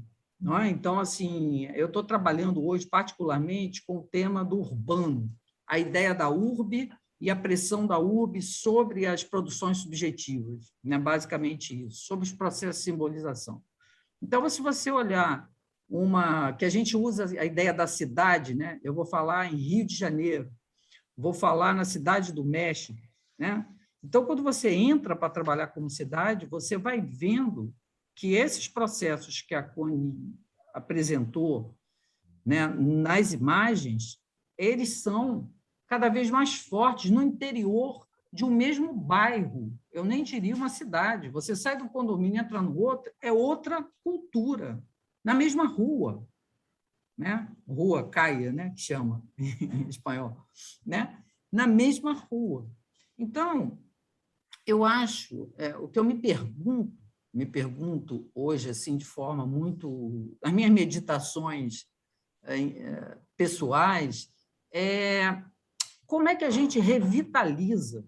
E aí eu vi vários elementos passarem aqui. Como é que vamos revitalizar o discurso da investigação qualitativa?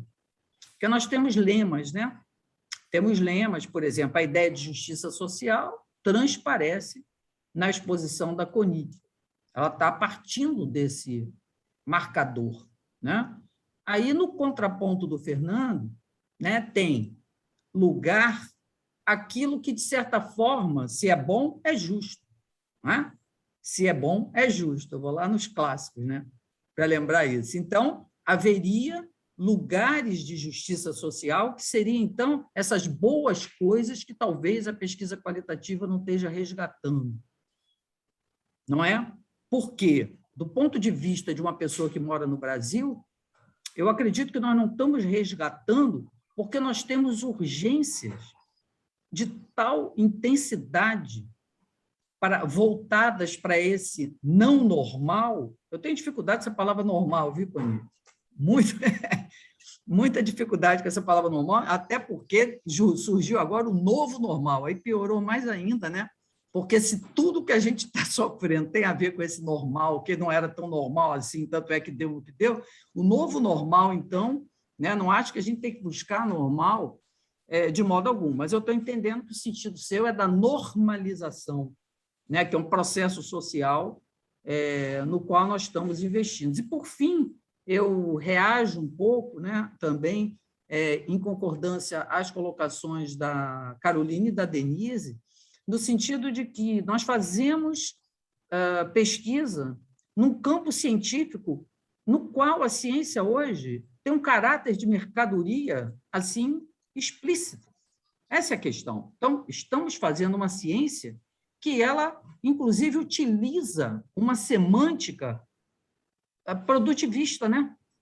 A lógica da produção industrial foi trasladada de forma automática para a produção acadêmica. Então, nós fazemos o quê? Produtos, não é? Temos bolsas de produtividade, ganhamos bônus a depender daquilo que nós geramos de lucros, lembrando com Bourdieu, né, que não tem capital simbólico nem capital científico, que no final não se converta em capital econômico, seja você ser top para ser selecionado no financiamento, ou alguém pagar o seu congresso, na verdade, gira uma roda, né, da ciência-mercadoria que conjuga contra esses ideais nossos. Então, a conversa é, né, qual as condições de possibilidade de nós construirmos um discurso que nos norteia. Eu acho que nós estamos aqui meio que... Todo momento vem na minha cabeça a ideia de que quais serão as utopias que nos moverão como comunidade de pesquisadores qualitativos? Quais são as novas utopias?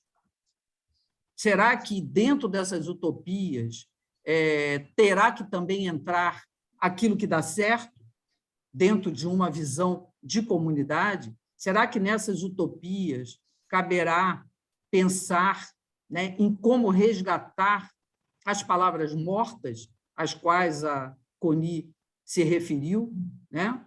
Como a comunidade, nós, como comunidade de pesquisadores qualitativos, nos posicionaremos num sentido de reverter, ou, de certa forma,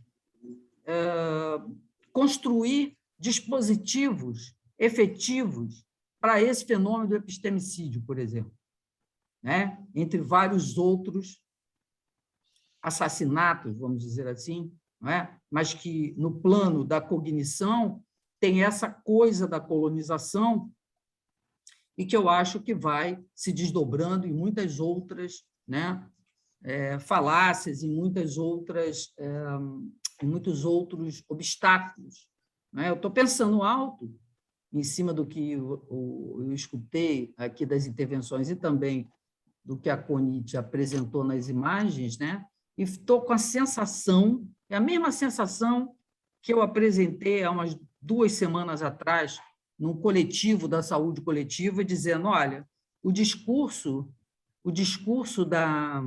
da saúde coletiva é um discurso que deu conta lá em 1979, porque a gente estava redemocratizando e num processo de ditadura militar. Mas qual é o discurso hoje, né?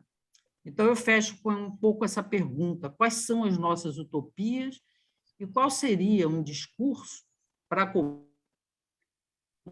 que, de certa forma, atualizasse essas preocupações que estão passando aqui, não é?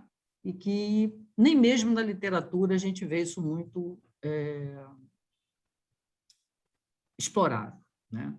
Obrigada, eu me empolguei aqui um pouquinho, me empolguei um pouquinho nas intervenções, porque é como a Carolina diz, a gente, de repente, sente assim um oxigênio, né, quando vê uma interlocução dessa qualidade e com essa afinidade, né, que nós temos entre nós, dessa perspectiva ético-política.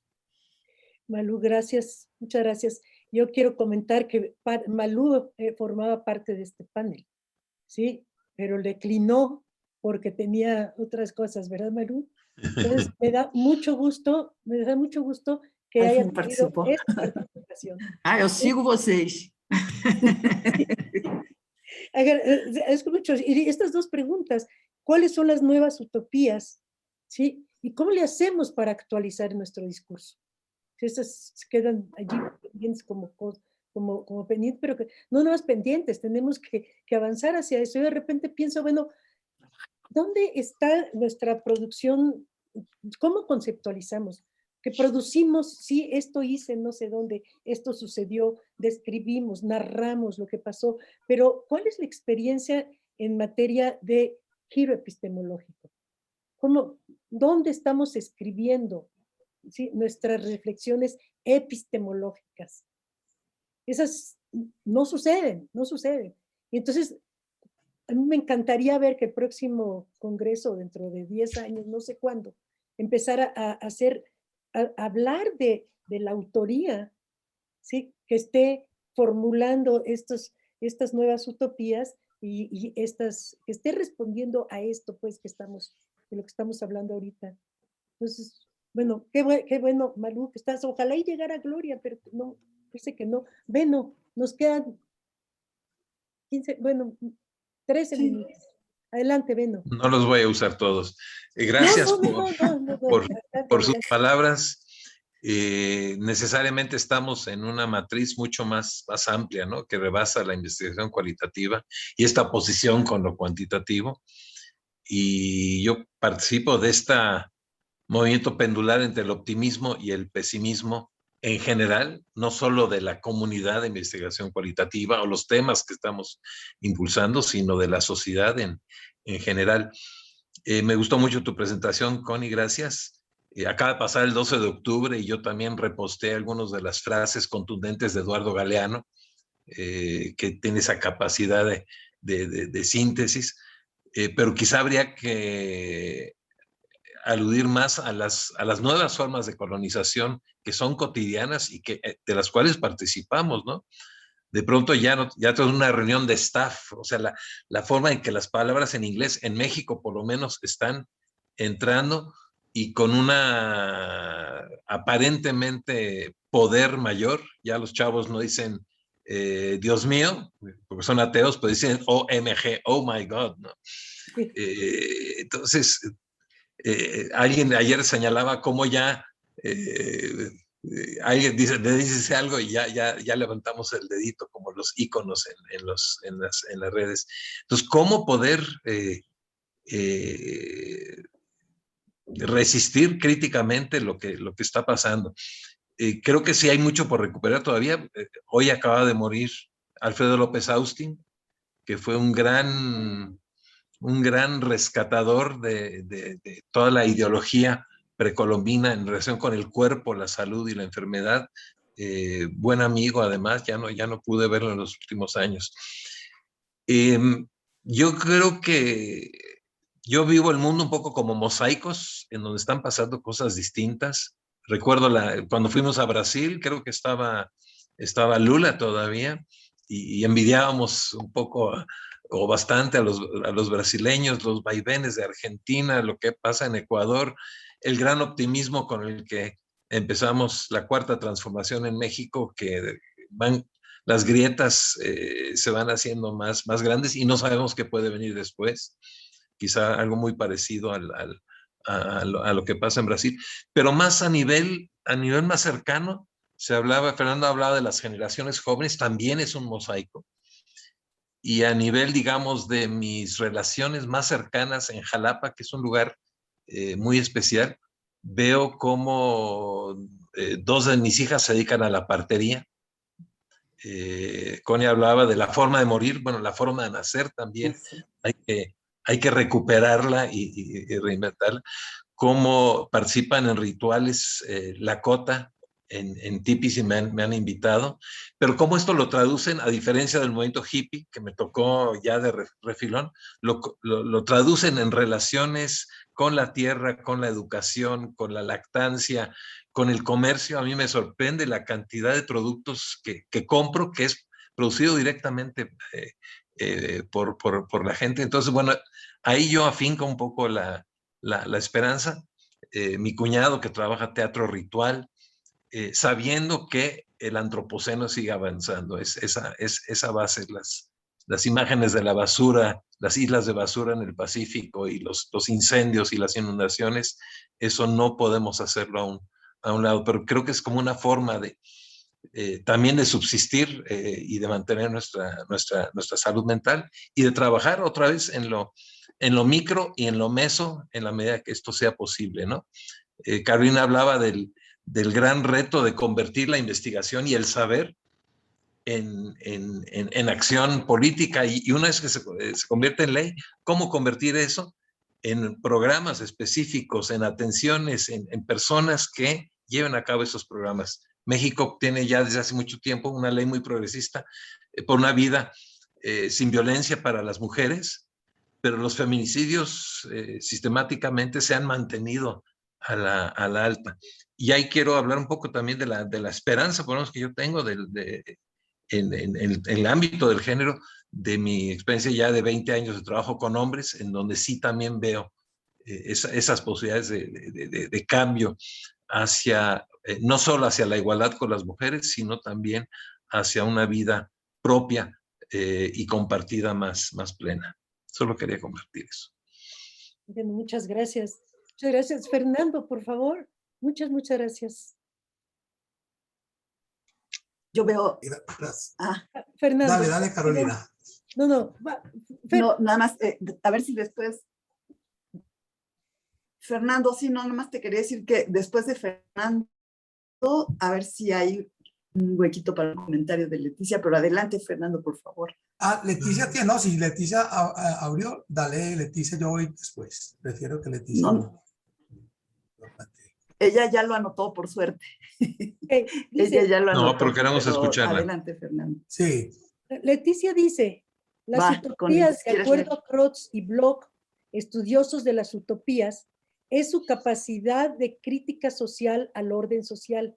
El valor no está en la sociedad que se piensa, sino en su rasgo crítico. Es el comentario que pone ahorita Leticia en el chat. ¿Sí? Okay. Comentando. Okay.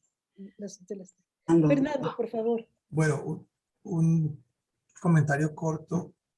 Es que aquí hemos hablado de la incertidumbre y verdaderamente creo que la incertidumbre uno puede sentir que es algo, digamos, complejo, limitante, pero también la incertidumbre puede ser un elemento que nos ayude a un pensamiento prudente y que implica el cuidado. Yo creo que la incertidumbre surge cuando empiezan a cuestionarse esas verdades y esas posiciones hegemónicas. Y también cuando nos vemos enfrentados a comprender todo esto que nos hablaba Fernando ahora, las generaciones, los movimientos, y que tenemos una comprensión parcial. Eso es lo que podemos tener. Entonces, creo que esa incertidumbre es necesario reconocerla y también entender pues que puede ser un aliado de cierta manera para ese actuar prudente. No es más. Gracias. Cierto. 1 minuto para cerrar y 5 minutos para nuevas expresiones. Gracias, Fernando. Algunos, estos los podríamos utilizar para pedirles a quienes quieran, ojalá y abran su cámara para estos últimos minutos, pero a mí me gustaría preguntarles qué se llevan, si pudieran decirnos en 3, 4 palabras, ¿qué nos llevamos de aquí? ¿Qué es eso que en este panel, en este congreso que de alguna manera está pues, casi terminando, ¿qué nos llevamos? 3, 4 palabras. Solidaridad y un cauto optimismo. Solidaridad y un cauto optimismo. Gracias. El interés y la necesidad de cuestionar nuestras agendas de investigación. Yo creo que eso está en la tapa.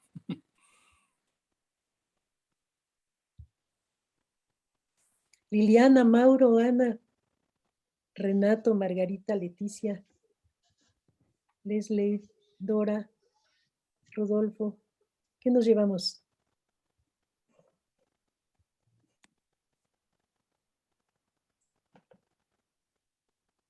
Experiencia y solidaridad.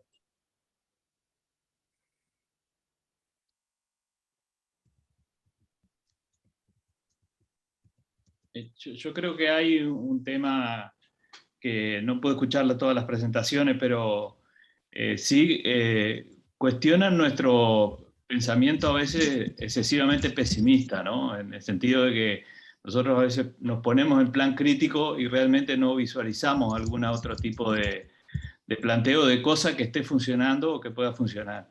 Entonces creo que ponernos en ese dilema de pensar en algunos términos más positivos, yo creo que quizá, y un poco por desviación profesional, el pensar en el otro y el implicar al otro es uno de los caminos que tendremos que seguir.